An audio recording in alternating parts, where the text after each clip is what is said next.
PAS severed their ties with Pakatan Harapan last year, taking them all the way from ally to enemy with the DAP and putting their relationship with PKR on a very shaky bridge. On the 11th of May 2017, they cut their last tie with the opposition front by severing their ties with PKR.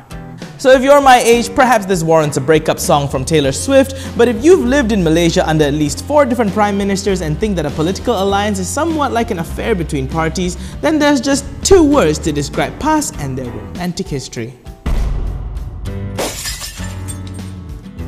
Well, okay, to be honest, if we were to see PAS as a lover, then we are definitely talking about a seasoned one who has gone through many breakups. Not many people know, but PAS originated from the Persatuan Ulama Semalaya, a loose organization set up by UMNO in 1950. Just 1 year later, the organization officially registered as Persatuan Islam Semalaysia, which is the PAS party that we know today. In the beginning, PAS was nothing more than a mosquito party. However, in the 1959 general elections under the leadership of Burhanuddin Muhammad Noor, PAS formed an unofficial tie with the Barisan Sosialis, the opposition front comprising Parti Rakyat Malaysia PRM and the Labour Party, and they won rather handsomely.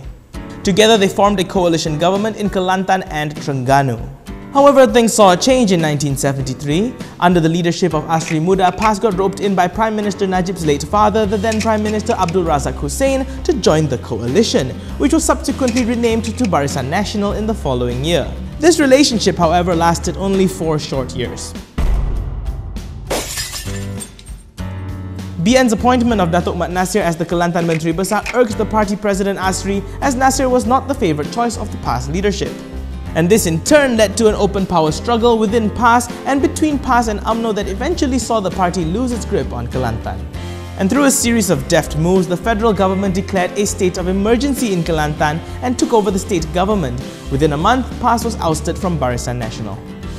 PAS was now standing on their own 2 feet, and they faced the full brunt of being naked in the opposition, and they were defeated in the polls that followed in 1982 and 1986. In 1990, after 2 disappointing performances, the Islamic Party saw an opportunity when UMNO was split down the middle. This is when Tengku Razaleigh formed the splinter party Semangat 46. PAS teamed up with them and 2 other parties to form the United Ummah Front, or Angkatan Perpaduan Ummah. They battled in the elections and won 7 parliamentary seats. And now this doesn't seem like much, but in the state assemblies, their performance was enough to take back Kelantan from Barisan Nasional's rule.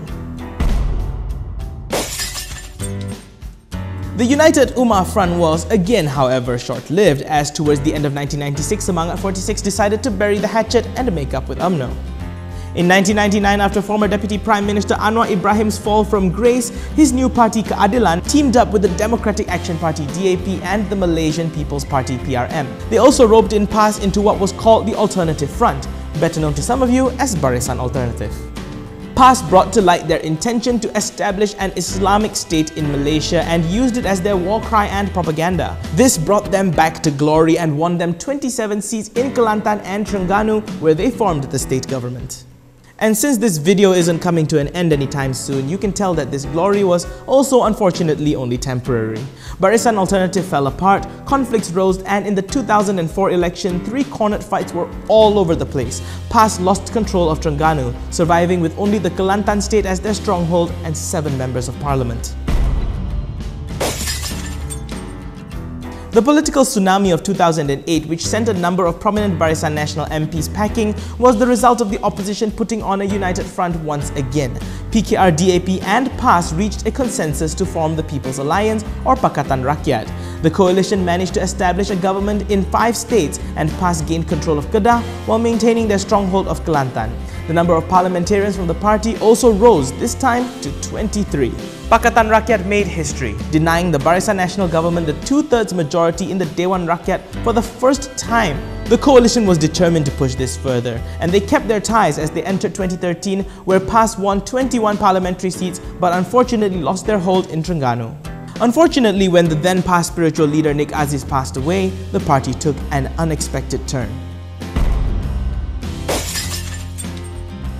As the Ulama faction took over power, the more liberal leaders felt sidelines. Last year, PAS decided that they wanted out of Pakatan Rakyat. The ripples of this decision brought former PAS Deputy President Muhammad Sabu to break away from the party and form Parti Amanah Negara. He took with him 5 members of parliament, leaving PAS with just 16 seats in the lower house. What will PAS's strategy be in the upcoming general elections? Will they work with any other party? Right now, it's kinda hard to tell. What we do know is what PAS does not want. They reject socialism, secularism, openness and liberalism. We also know they don't like Adam Lambert, Selena Gomez and the DAP. Will PAS choose a side? Will they join UMNO as an ally again? Or will they go it alone and brave the battlegrounds of GE14 with their ideology? You know, we won't be guessing much longer as the deadline for the 14th general elections looms ever closer. PAS has to make up their mind, and so do you. Once again, the future of Malaysia stands at a crossroad during this upcoming general elections. Will there be a revolution, or will Barisan Nasional add yet another 5 years to their reign?